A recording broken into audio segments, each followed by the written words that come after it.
whether it be debt, obligation, or even your own narrow self-interest. There are definitely things that can get in the way of your relationships and break trust when you are unable to adequately assess these things in your relationships, right? So unjust economies, they can harden hearts and even fracture communities. And in Deuteronomy chapter 15, we're actually going to unpack what is called the Sabbatical release, the freeing of indebted brothers, and the call to generous lending. And in this episode of Biblical Unlocks, I'll give you one immediate action to practice mercy with your resources. In this episode of Biblical Unlocks, this show is designed to help build your habit of reading the Bible, understanding the Bible, and applying it in your daily life. If you enjoy episodes like this, please consider following and rating the show. It's free, it helps me out a lot, and you can always change your mind later. Now let's get a little bit of context into the chapter.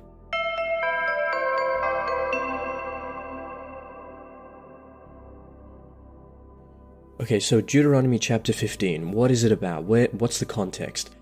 It's actually a chapter which governs the economic mercy of Israel. Every 7 years, and this is actually repeating what we saw in Leviticus 25 on the Jubilee and Exodus chapter 21 on laws about servitude, but essentially every 7 years debts are to be released and Hebrew servants are to go free in the 7th year with generosity, right? And the people are warned against hardening their hearts to the poor. So this chapter is actually tying a little bit of social justice here to covenant life. And community stability is going to rest on this periodic release and open-handedness, right? There's no perpetual debt, which is actually quite common in the ancient Near East. This is completely revolutionary, a radical law saying that every seventh year, all debts will be cleared regardless, which is quite fascinating. Okay, so let's read verses 1 to 6. This is going to be the year of release, cancelling debts every 7 years, right? So why do we cancel debts instead of enforcing contracts? Doesn't that punish leaders? Let's take a look and see, and let's read the first 6 verses. Every 7th year you shall grant a remission of debts, and this is the manner of the remission. Every creditor shall remit the claim that is held against a neighbor, not exacting it, because the Lord's remission has been proclaimed. Of a foreigner you may exact it, but you must remit your claim on whatever any member of your community owes you.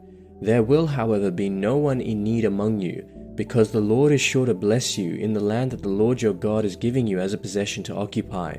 If only you will obey the Lord your God by diligently observing this entire commandment that I command you today. When the Lord your God has blessed you, as he promised you, you will lend to many nations, but you will not borrow. You will rule over many nations, but they will not rule over you. Okay, biblical unlock number 1. Debt release actually vulnerable from permanent food, and it actually resets the social order so that the poor can start again. The law recognizes that unchecked debt creates social death. The 7th year release restores dignity, and it prevents systemic inequality. It's not anti-economy, right? It is pro-community. What's interesting though is the 7 years allows enough time to stabilize the economy within that time, enough time for you to gather up your resources so that you can be self-sustaining. If God just released all slaves just at the same time, that would completely subtend the Israelite economy. It would completely disrupt the working and labor conditions, and people would just have to become slaves again to sell themselves because there weren't any financial safety nets back in the ancient Near East. So having this 7-year period allows you to gather up your own resources and to prepare yourself for your eventual release. So there is mercy in the law, and economic order must serve charity, and the recurring forgiveness that we see models God's grace, and it actually curbs pride. Okay, let's read verse 7 to 11 now. This is going to be a warning against hard-heartedness, right? You have to be open-handed. So my question for you is, are you charitable, or do you ration compassion because you fear being scarce or having scarcity? Okay, verse 7. If there is among you anyone in need, a member of your community in any of your towns within the land that the Lord your God is giving you, do not be hard-hearted or tight-fisted toward your needy neighbor. You should rather open your hand willingly, lending enough to meet the need, whatever it may be. Be careful that you do not entertain a mean thought, thinking the 7th year, the year of remission, is near, and therefore view your needy neighbor with hostility and give nothing. Your neighbor might cry to the Lord against you, and you would incur guilt.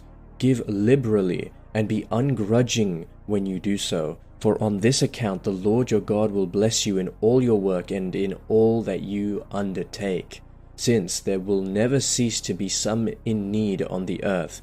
I therefore command you, open your hand to the poor and needy neighbor in your land.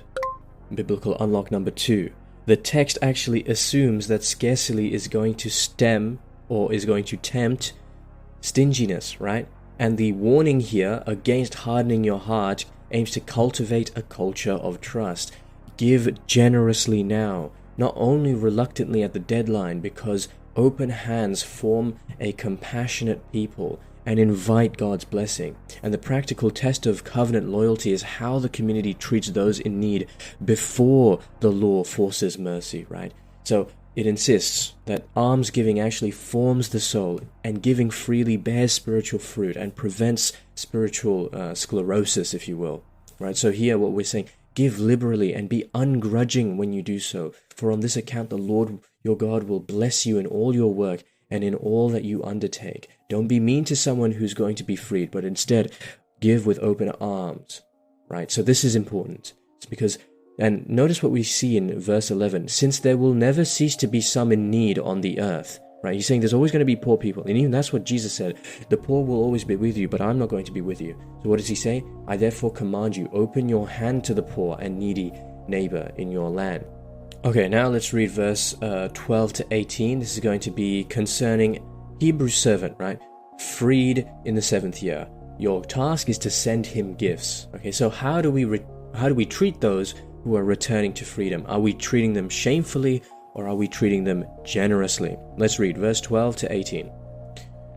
If a member of your community, whether a Hebrew man or a Hebrew woman, is sold to you and works for you 6 years, in the 7th year you shall set that person free. And when you send a male slave out from you, a free person, you shall not send him out empty-handed. Provide for him liberally out of your flock, your threshing floor, and your winepress, thus giving to him some of the bounty with which the Lord your God has blessed you. Remember that you were a slave in the land of Egypt, and that the Lord your God redeemed you. For this reason I lay this command upon you. But if he says to you, I will not go out from you, because he loves you and your household, since he is well off with you, then you shall take an awl and thrust it through his earlobe into the door, and he shall be your slave forever. You shall do the same with regard to your female slave. Do not consider it a hardship when you send them out from you free persons, because for 6 years they have given you services worth the wages of hired laborers, and the Lord your God will bless you in all that you do. Okay, biblical unlock number 3. If a servant goes free, why is there a requirement to send him away with gifts? Well, the law here actually protects the dignity of the freed person. It actually prevents social stigma, and sending servants away with provision acknowledges shared responsibility. Freedom is not merely, the legal absence of chains, but it's economic reintegration, which is aided by the community that formerly benefited from their labor. And what's interesting is we have heard of Saint Basil of Caesarea before. He was a early church father who organized charity for the poor, or called Saint Basil the Great. He was a theologian, bishop, right? And he was a monastic reformer, and his leadership shaped Christian doctrine and social welfare, because he organized charity for the poor, and he read this law as a mandate to equip the vulnerable to flourish. Okay, let's read the final 4 verses, 19 to 23. The focus here is going to be bring first fruits, right? And do not forget the poor. And my question for you is, does your worship include provision for the vulnerable? Let's read. Verse 19. Every firstling male born of your herd and flock you shall consecrate to the Lord your God. You shall not do work with your firstling ox, nor shear the firstling of your flock. You shall eat it, you together with your household, in the presence of the Lord your God, year by year, at the place that the Lord will choose. But if it has any defect, any serious defect, such as lameness or blindness, you shall not sacrifice it to the Lord your God. Within your towns you may eat it, the unclean and the clean alike, as you would a gazelle or deer. Its blood, however, you must not eat. You shall pour it out on the ground like water. Okay, so how do first fruits and worship connect with economic release that we saw in the previous sections of the chapter?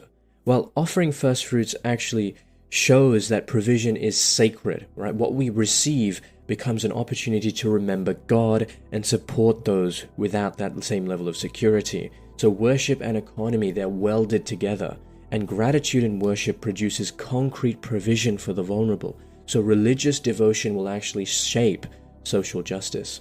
And this is important because true worship should overflow into feeding and protecting the poor. Sacrificial memory produces social care. So we should be able to tie our worship practices to immediate acts of communal provision. Okay, let's see how this chapter fulfills Jesus Christ.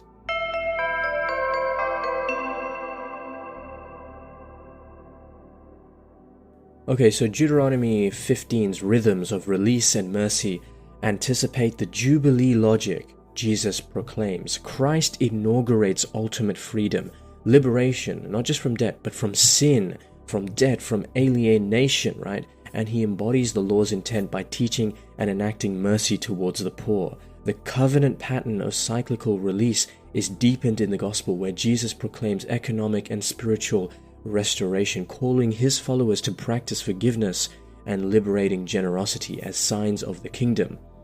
As we read in Luke chapter 4 verse 18, "The Spirit of the Lord is upon me, because he has anointed me to bring good news to the poor. He has sent me to proclaim release to the captives and recovery of sight to the blind, to set free those who are oppressed." So this concept of mercy both models and manifests God's kingdom here on earth. Okay, let's see how we can apply this chapter practically in our everyday life.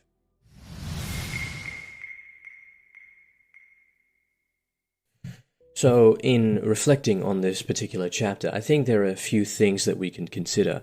The first one is debts, right? What personal loans we have, small debts or favors that are owed within the circle that you are in, right?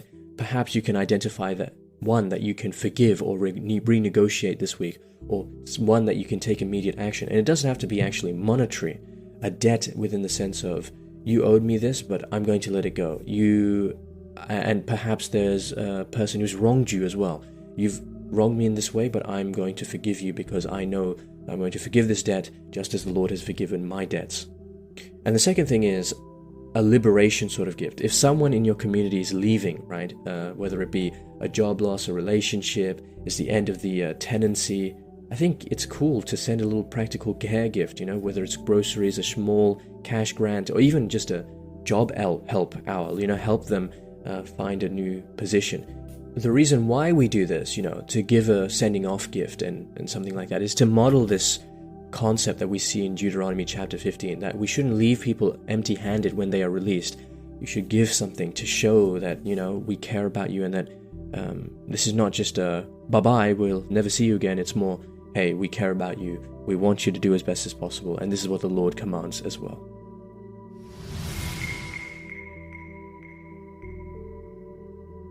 Alright, well, that's it for this episode of Biblical Unlocks. Deuteronomy chapter 15 embeds mercy into the economic order with a periodic release of slaves that prevents permanent bondage and restores dignity. So generosity must be habitual. It's not merely a legal task, right? So open hands form the covenant community. So freedom requires resources, emancipatory mercy, which includes material provision to reintegrate people into community life. And this is exactly what we see with the early church fathers as well. They emphasize that charity is a form of formation, empowerment, and imitation of God's mercy. What we worship flows into our actions of well-being and our actions of generosity.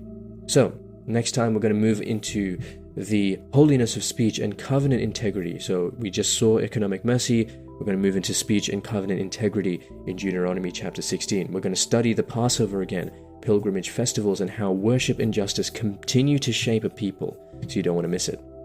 If you enjoyed this episode, please feel free to rate the show and follow. It's free, it helps me out a lot, and you can always change your mind later.